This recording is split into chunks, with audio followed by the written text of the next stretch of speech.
நேயர்கள் அனைவருக்கும் வணக்கம். வெண்முரசு சொல்வளர்காடு அத்தியாயம் 19. மைத்ரேயரை பார்க்க அமைச்சர் விதுரர் சென்றபோது கனகரும் அடைப்பைக்காரனாக மூங்கில் கூடையுடன் நானும் உடன் சென்றோம் என்று காலன் சொன்னான். மைத்ரேய மாமுனிவர் புஷ்பகோஷ்டத்திற்கு பின்னால் இருந்த குறுங்காட்டுக்குள் முனிவர்களுக்காக அமைக்கப்பட்டிருந்த ஈச்சையோலை குடிலில் தங்கியிருந்தார். மாமுனிவரான பராசரரின் வழிவந்தவர் அவர் என்று அறிந்திருந்தேன். அவர்களுக்கு வேதத்தை விட புராணங்களே மெய்யறிதலின் பெருந்தொகை என்றனர். அவருடன் அவரது 8 மாணவர்களும் வந்திருந்தனர். நாங்கள் செல்லும்போது அவர் அன்றைய வகுப்பு முடிந்து மாணவர்களுடன் அளவளாவிக் கொண்டிருந்தார். விதுரர் முனிவரின் தாழ் பணிந்து முகமனும் வாழ்த்தும் உரைத்தார். நாங்களும் வணங்கி அப்பால் அமர்ந்து கொண்டோம். மைத்ரேயர், உம்மை மீண்டும் காண்பது உவகை அளிக்கிறது விதுரரே என்றார். திரும்பி தன் மாணவர்களிடம், இவரை நான் முன்பு ஒரு முறை அக்ஷவனத்தில் சந்தித்திருக்கிறேன். அன்று இவர் இளைஞர். தன் வாழ்க்கையின் இலக்கு என்ன என்று என்னிடம் கேட்டார். வாழ்க்கையின் இலக்கு வேறு, பொருள் வேறு என்று நான் சொன்னேன். அவ்வண்ணம் என்றால் பொருள் என்ன என்று என்னிடம் கேட்டார் என்றார். விதுரர் துயர புன்னகையுடன் ஆம் என்றார். அன்று நான் இவரிடம் சொன்னேன், வாழ்க்கையின் இலக்கு ஒவ்வொரு பிறவிக்கும் ஒன்றே அல்ல என்று. ஒவ்வொரு நாளுக்கும் ஓர் இலக்கென்றா இப்புவியில் வாழ்கிறோம்.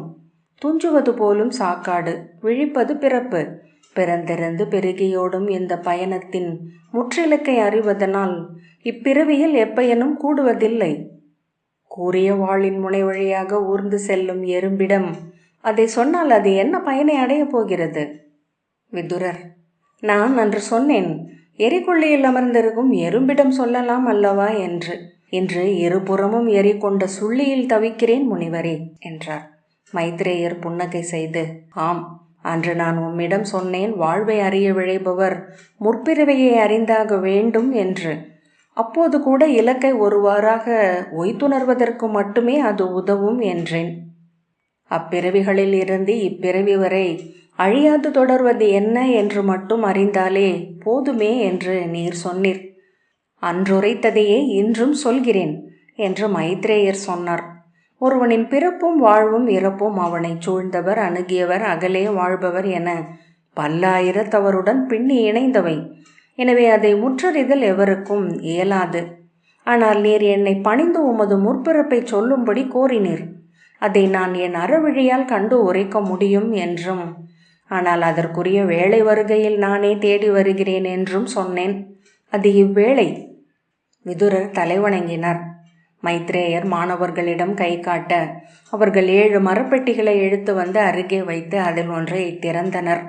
அதற்குள் சுவடிகள் நிறைந்திருந்தன. இது பராசரரின் புராண மாளிகையின் முழு வடிவம் என்றார். எங்கள் மெய்மரபின் முதலாசிரியர் பராசரரிடமிருந்து உருவாகி எங்கள் கல்வி மரபில் நீடிப்பது இம்முறை. பராசரரின் புராண மாளிகை முழு வடிவில் 12,000 கதைகளின் பெருந்தொகை. அதன் உட்கதைகள் 36,000, ஊடுகதைகள் 67,000.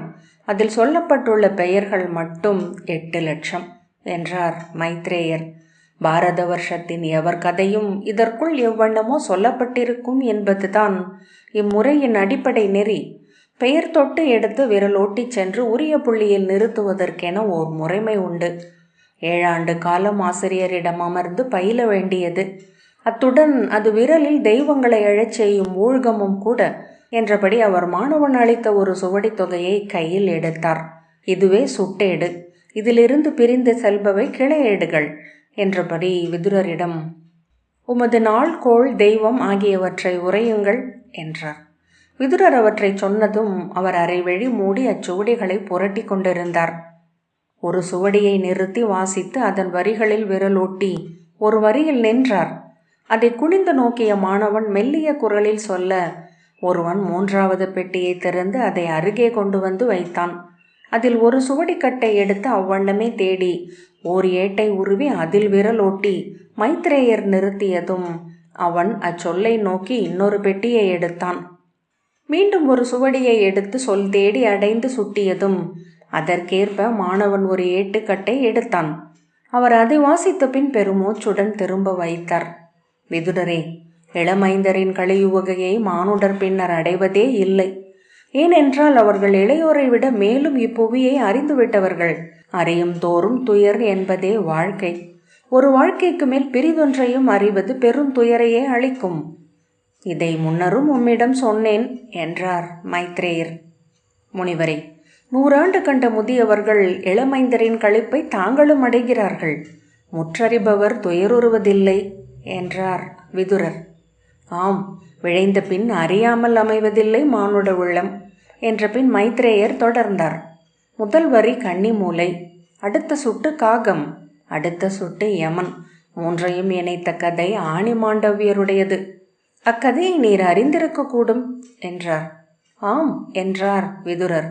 8 வசுக்களில் இறுதி வசுவின் கூறான மாண்டவிய முனிவர் முழுமையடையும் பொருட்டு பேசா நோன்பு கொண்டு தவம் இருந்தார். அவர் இருந்த குகைக்குள் அரச படைகளிடமிருந்து தப்பி ஓடி வந்த திருடர்கள் புகுந்து ஒளிந்தனர். துரத்தி வந்த படைத்தலைவன் அவரிடம் திருடர்களை பற்றி கேட்டான். அவர் மறுமொழி சொல்லவில்லை. குகைக்குள் புகுந்து அவர்களை பிடித்து கொன்ற பின் திரும்பி வந்த படைத்தலைவன் அவரையும் திருடர் குழுவினர் என எண்ணி ஈட்டியின் ஆணியை நட்டு அதன் மேல் அவரை கழுவேற்றிவிட்டு சென்றான் என்றார் மைத்ரேயர். அக்கதையை மைத்ரேயர் பிரிதொரு வகையில் விரித்து சொன்னார். 3 நாட்கள் அக்கழுவிலேயே அமர்ந்து வலி மிகுந்து கதறி உயிர் துறந்த மாண்டவியர் அந்த ஆணையுடன் தென்புலத்தார் உலகுக்கு சென்றார். அங்கு அறத்தின் தலைவன் என அமர்ந்திருந்த யமனிடம் இது எவ்வண்ணம் தனக்கு நிகழ்ந்தது என்று கேட்டார். நிகழும் ஒவ்வொன்றும் நெறிப்படியே என்றான் யமன். ஒன்று பெரிதொன்றுக்கு நிகர் என காட்டுவதே என் தலைமையில் அமைந்த துலா.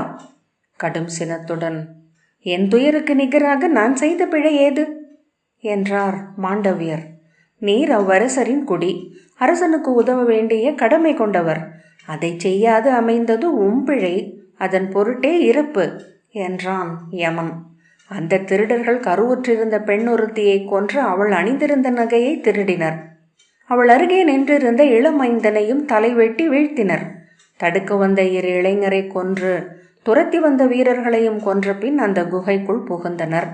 எண்ணியோ எண்ணாமலோ நீர் அவர்களின் குற்றங்களுக்கு உடந்தையாக ஆனீர். அப்பிழைக்காகவே மண்ணில் உச்சமான வலியை அடைந்தீர். சினம் கொண்டு கண்ணீர் விட்ட மாண்டவியர், இறப்புக்கரசே, பேசா நோன்பு என் தவம். எளிய மானுடரின் அரசுக்கும் அறத்துக்கும் நான் கட்டுப்பட்டவனா என்று கேட்டார். மாண்டவியரே, அரசுக்கு கட்டுப்படாதவர் என்றால் அரசின் பாதுகாப்பில்லாத காட்டுக்குள் நீர் சென்றிருக்க வேண்டும். அரக்கரையும் அசுரரையும் விலங்குகளையும் அஞ்சி நீர் அரசாட்சி நிலவும் மண்ணுக்குள் தவம் செய்தீர். அவன் கோல் உமக்கு காப்பென்றால் அதன் நெறிக்கு நீரும் கட்டுப்பட்டவரே என்றான். அறமோ அடற்காட்டிலும் தொடர்வது. ஓர் அன்னையின் விழி நீரும் இளமைந்தனின் குருதியும் உமக்கு ஒரு பொருட்டல்ல என்றால் அத்தவத்தால் நீர் அடைவதுதான் என்ன என்று யமன் கேட்டான். உலகை துரத்தலே தவம். உலகின் கடமைகளுக்குள் வாழ்பவனுக்கு உரியதல்ல அது என்றார் ஆணிமாண்டவியர். உண்மை தவத்தை உலகியலிலும் மாற்றலாம் என்றான் யமன். உலகியலை நீ அறிந்ததில்லை. மெல்லுடலிகள் முட்புதரில் வாழ்வது போன்றது அறம் தேர்வோன் அன்றாட வாழ்க்கையில் அமைவது என்றார் ஆணிமாண்டவியர். உமது இயலாமையை நெறியனை இங்குரைக்க வேண்டாம் என யமன் கூச்சலிட்டான். மூடா, எவரிடம் இச்சொல்லை எடுத்தாய்? இதோ நான் தீ சொல்லிடுகிறேன். உன் துளியில் ஒன்று மைந்தன் என மண் பிறக்கட்டும். அங்கே உலகியலின் பெருங்கொந்தளிப்புக்கு நடுவே அறம் நாட முயன்று அகமழியட்டும் என்றார் மாண்டவியர். நான் அடைந்த இக்கட்டை அவனும் அறிக. தேர்ந்த சொல் 1000 நாவில் உரைகையிலும் சொல்லற்றவனாக அவை அமர்வான். செவிடர் கூடிய அவையில் கூவி தளர்வான். விதுரர் தளர்ந்தவர் போல பீடத்தில் உடல் சாய்த்தார். மைத்ரேயர் சுவடிப்பேழைகளை மூடி எடுத்துக்கொண்டு செல்லும்படி சொன்னார். அவர்கள் அவற்றை இழுத்து அகற்றுவதை விதுரர் பொருளற்ற வெறிப்புடன் நோக்கி கொண்டிருந்தார். நானும் கனகரும் விழிப்புற்று ஒருவரை ஒருவர் நோக்கினோம். எனக்கு முதலில் அக்கதையினூடாக அவர் சொல்ல வந்தது என்ன என்று புரியவில்லை. கனகருக்கும் புரியவில்லை என்று உணர்ந்தேன். விதுரரே, தன்னை அறிகையில் பெரும் பொருளின்மை ஒன்றையே மானுடர் உணர்கிறார்கள். அவ்வெறுமையை கடந்து இங்கு தங்கி வாழும் உளவல்லமையை திரட்டிக் கொள்வது எளிதல்ல என்று மைத்ரேயர் சொன்னார். ஆகவேதான் இதை நீர் அறிய வேண்டாம் என்றேன். விதுரர் ஒளியற்ற புன்னகையுடன், ஆம், இப்போது அறிந்து கொண்டேன் மாமுனிவரே. இதற்கப்பால் அவ்வெறுமை என்னுடன் இருக்கும். இது என் சொற்களில் தயக்கமாகவும் என் எண்ணங்களில் இடைவெளிகளாகவும் என் கனவுகளில் புன்னகையாகவும் வெளிப்படட்டும் என்றார். தகுதியான சொற்கள் என்றார் மைத்ரேயர். மீண்டும் சற்று நேரம் அமைதி நிலவியது. விதுரர், முனிவரே, தாங்கள் இன்று எங்கள் அரசரை பார்க்க வேண்டும். அவருக்கு அவர் தந்தை விரும்பும் சில சொற்களை சொல்ல வேண்டும் என்றார். மைத்ரேயர், அறவுரை சொல்வது என் கடமை என்றார். அவரது உடன் பிறந்தார் என்று காட்டுக்கு அனுப்பப்பட்டுள்ளனர். அவர்கள் உயிருடன் மீள்வதே அரிது. அவ்வாறு நிகழும் என்றால் இக்குடிக்கு தீரா பெரும் பழி சேரும். அறிவேன், அதை நான் அவரிடம் சொல்கிறேன் என்றார். இந்த சுவடிக்கட்டுகளும் உடன் இருக்கட்டும் என்றார் விதுரர். ஒரு கணம் விழி கூர்ந்த பின், அது தேவை என்றால் அவ்வாறே ஆகட்டும் என்றார் மைத்ரேயர். விதுரர் எழுந்து அவர் கால்களை தொட்டு வணங்கினார். நானும் கனகரும் வணங்கினோம். அவர் எங்கள் தலை தொட்டு வாழ்த்தினார்.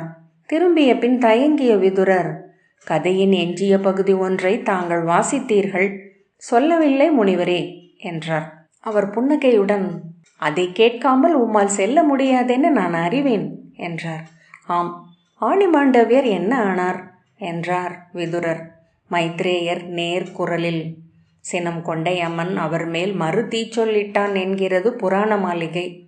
துலாமுள்ளின் தவிப்பு என்றால் என்னவென்று அறிவீரா என்று யமன் கூவினான். மானுடனாக பிறந்து அதை அறிந்துவிட்டு மேலும் உடல் தைத்தது ஒரு முள்ளே, 1000 முட்களில் படுத்து அதை உணர்வீர் என்றான்.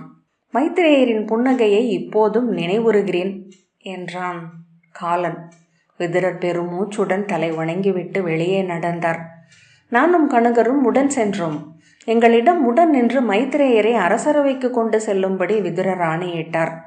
தருமன் பெருமூச்சுடன் உடலை நீட்டி கைவிரித்து தன்னை மீட்டு கொண்டார். மைத்ரேயருடன் அவரது மாணவர்களும் அந்த சுவடி பேழைகளுடன் வந்தனர். கனகர் என்னிடம், அரசர் எந்நிலையில் இருக்கிறார் என்பதே தெரியவில்லை. அவரை பிறர் அணுகவிடாது அவரது தோழர்கள் சூழ்ந்திருக்கிறார்கள் என்றார். உடல்நிலை எவ்வண்ணம் உள்ளது என்றேன். அது நன்றாகவே உள்ளது என எண்ணுகிறேன் என்றார் கனகர். நான் யாதவ பேரரசிக்கு உரியவன் என்பதை அவர் எவ்வண்ணமோ ஒய்த்துணர்ந்திருந்தார் என நானும் உணர்ந்திருந்தேன். ஆனால் நாங்கள் அதை முழுமையாகவே மறைத்து கொண்டோம். அரசர் இருந்த மருத்துவ நிலை இளைய பால்கீகரின் ஆணைக்குள் இருந்தது. அதை காவல் காத்த காந்தார வீரர்கள் அவர் சொல்லுக்கே கட்டுப்பட்டனர். எங்களை அவர்தான் முதலில் எதிர்கொண்டார். எதிர்பார்த்தது போலவே அவர் முனிவர்களை சந்தித்து அறவுரை கேட்கும் நிலையில் இல்லை அமைச்சரே என்றார். கனகர் முன்னரே விதுரரால் சொல்லப்பட்ட மறுமொழியை உரைத்தார். ஆம், அறிவேன் பால்கீகரே. ஆனால் மைத்ரேயர் வெறும் முனிவர் அல்ல, நலம் நோக்கும் திறன் கொண்டவர். அரசரின் உடல்நிலையை அவரால் நோக்கி ஆவதென்ன என்று கூற முடியும். இளைய பால்கீகர் அதை சில கணங்கள் சிந்தித்தார். பராசரரின் வழி வந்தவர். இந்த அரச மரபே பராசரரில் இருந்து எழுந்ததே என்று அறிந்திருப்பீர்கள். பராசரரின் மைந்தராகிய கிருஷ்ணத்வைபாயனரின் சொல்லால் தான் நாம் பாரத வருஷத்தில் இன்று வாழ்கிறோம் என்றார் கனகர். இவர் யார் என்று என்னை சுட்டி கேட்டார். என் அணுக்கன் என்றார் கனகர். இளைய பால்கீகர் எண்ணி நோக்க இடம் தராமல் கனகர் மேலும், முனிவர் கிளம்பி வந்துவிட்டார், அவரை திருப்பி அனுப்புவது முறையல்ல என்றார். நன்று, அரை நாழிகை நேரம், அதற்கு மேல் இல்லை என்றார் இளைய பால்கீகர். அரசர் தென்னக மருத்துவர் 7 நலம் நோக்கப்பட்டு கொண்டிருந்தார். அகத்திய முனிவரின் வழிவந்த தென்னாட்டு மருத்துவரான எயிற்றன் இளங்கண்ணன் அவரை நோக்கும் பொருட்டு வரவழைக்கப்பட்டிருந்தார். நாங்கள் சென்றது உச்சி பொழுது, விதுரர் தேர்ந்தெடுத்த நேரம். அது ஏன் என்று எனக்கு அங்கு சென்ற பின்னரே புரிந்தது. அரச நிலையில் அங்கரும் மருத்துவ நிலையில் எயிற்றனும் இல்லை. அவர்கள் உணவுண்டு ஓய்வு கொள்ள சென்று விட்டிருந்தனர். இளைய மருத்துவர் 4 மருத்துவ பணியாளரும் செவிலியரும் மட்டுமே இருந்தனர். இளைய பால்கீகரின் ஏவலன் எங்களை உள்ளே அழைத்து சென்றான். மருத்துவ அறையில் மருந்து புகையின் மனம் சூழ அரசர் துயின்று கொண்டிருந்தார். அவர் அருகே தாழ்ந்த பீடத்தில் இளைய கௌரவர் துச்சாதனர் அமர்ந்தபடியே துயில, சாளரத்தோறும் துர்முகரும் துச்சலரும் சுபாகுவும் நின்று மெல்லிய குரலில் பேசிக் கொண்டிருந்தனர். சுபாகுதான் எங்களை பார்த்தார். என்ன என்றார். மைத்ரேய மாமுனிவர் அரசரை பார்க்க வருகிறார் என்றார் கனகர். அரசரையா? இப்போதா? இது காலை உழிச்சிலுக்கும் கட்டுமாற்றலுக்கும் பின் அரசர் துயிலும் நேரம் என்றார் சுபாகு. இளைய பால்கீகரை அனுப்பினார் என்றார் கனகர். பராசரரின் வழிவந்த மைத்ரேயர் நம் குடிக்கு மூத்தவர் போன்றவர். அரசரின் உடல்நிலையை நோக்கி சொல்லவே அவர் வந்துள்ளார். சுபாகு சினத்துடன், ஆனால் அரசரை இப்போது எழுப்ப முடியாது. அவர் பெருவலியில் துன்புற்று அகிபீனா முகர்ந்து இப்போதுதான் துயில தொடங்கினார் என்றார். அதற்குள் துச்சாதனர் விழித்து கொண்டு, என்ன என்றார். கனகர், பால் கேட்கிறால் முனிவர் இங்கு அனுப்பப்பட்டு விட்டார். வந்து மருத்துவ சாலை வாயிலை அணுகிவிட்டார். இனி நாங்கள் ஒன்றும் சொல்ல முடியாது என்றார். துச்சாதனர் புரிந்து கொண்டு சினத்துடன் பீடத்தின் கைப்பிடியை தட்டியபடி எழுந்து, யார் அனுப்பியது அவரை? மூத்தவரை எழுப்ப முடியாது. நான் சொன்னதாக சொல்லும் என்றார். மெல்லிய முனகளுடன் அரசர் விழித்து கொண்டு தாழ்ந்த குரலில், வரச்சொல் இளையோனே என்றார். மூத்தவரே என்று அழைத்து கொண்டு துச்சாதனர் அருகே ஓடினார். வரச்சொல், எனக்கு விடா அடங்க ஏதாவது கொடு, ஒரு வாய் போதும். துச்சாதனர் கை காட்ட செவிலியர் பழச்சாறுடன் வந்து அவருக்கு சிறு கரண்டியால் அள்ளி ஊட்டினர். மும்முறை அறிந்துவிட்டு போதும் என அவர் தலையசைத்தார். அவர் வாயை துடைத்த பின் அவர்கள் அகன்றனர்.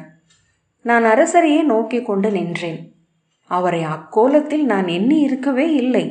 உடல் வற்றி உலர்ந்த வாழை மட்டை போல் இருந்தது. இரு கைகளும் நரம்புகள் புடைத்திருக்க, முழங்கையும் கணுக்கையும் எலும்பு முண்டுகள் எழுந்து இரு பக்கமும் கிடந்தன. தொண்டை முளை மிக பெரிதாக எழுந்து மெல்ல அசைந்தது. கன்னங்கள் ஒட்டி பழுத்த பெரிய விழிகள் கொண்ட கண்கள் கருகி சுருங்கி, பற்கள் உதிர்ந்த வாயில் உதடுகள் உலர்ந்து அவர் முகம் பாதி மட்கிய சடலம் போல் இருந்தது. அப்படி எண்ணியமைக்காக நான் உளம் கூசினேன்.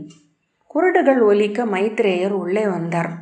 அவருடன் மாணவர்கள் கொண்டு வந்த சுவடி பேழைகளை இளையோர் வியப்புடனும் ஐயத்துடனும் நோக்கினர். அரசர் மெல்லிய குரலில், வணங்குகிறேன் முனிவரே, பொறுத்தருளல் வேண்டும். கை கூப்பவோ தலை வணங்கவோ இயலாதவனாக இருக்கிறேன் என்றார். மைத்ரேயர் அந்நிலையில் அரசர் இருப்பார் என்று எதிர்பார்த்திருக்கவில்லை. அரசே என திகைப்புடன் சொல்லி திரும்பி கனகரை பார்த்தார்.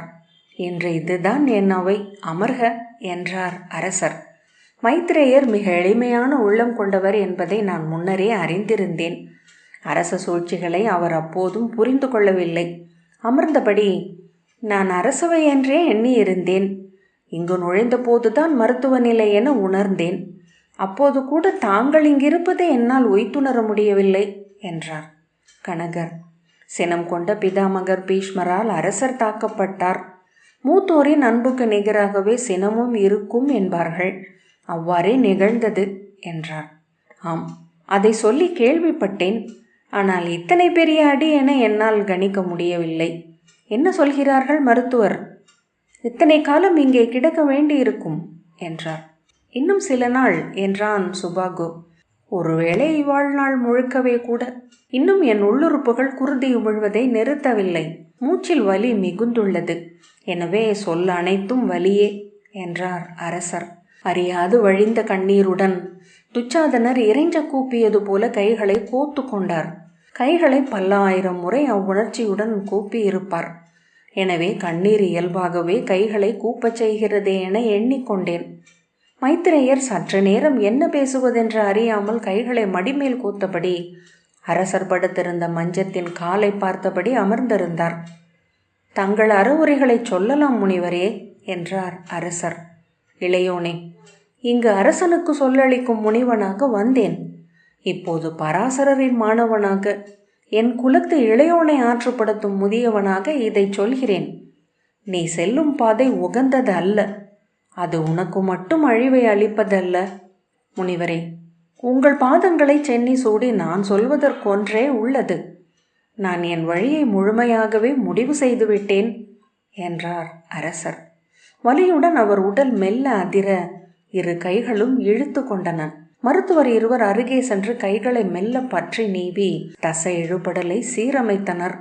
வலி முனகளுடன் பற்களால் இதழ்களை கடித்து இறுக்கி கண்களை மூடினார். கழுத்து நரம்புகள் புடைத்து நெளிந்தன. கண்களில் இருந்து நீர் வழிந்து காதுகளை நோக்கி சொட்டியது.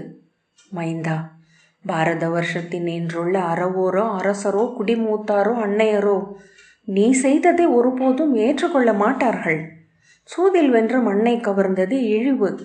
பெண்ணை அவை முன்னிறுத்தி இழிவுபடுத்தியது கீழ்மை. அவர்களை காணேக அனுப்பியது கொடுமை. ஒன்றை அறிந்து கொள், குடிகளால் ஏற்கப்படாத அரசனின் கோல் ஒரு கணமும் நிலைத்து நிற்காது. நிலைக்காத கோல் கொண்ட அரசன் ஐயமும் பதற்றமும் கொண்டவனாகிறான். தன் அரியணையின் கால்களையே அவனால் நம்ப முடியாது.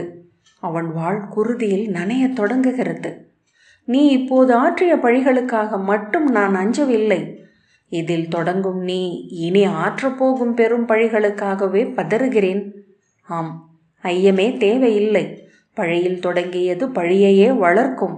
ஒரு நாளும் நீ நிறைவுடன் நாடாள முடியாது. வாழ்ந்தோம் என எண்ணி விண்ணேகவும் முடியாது.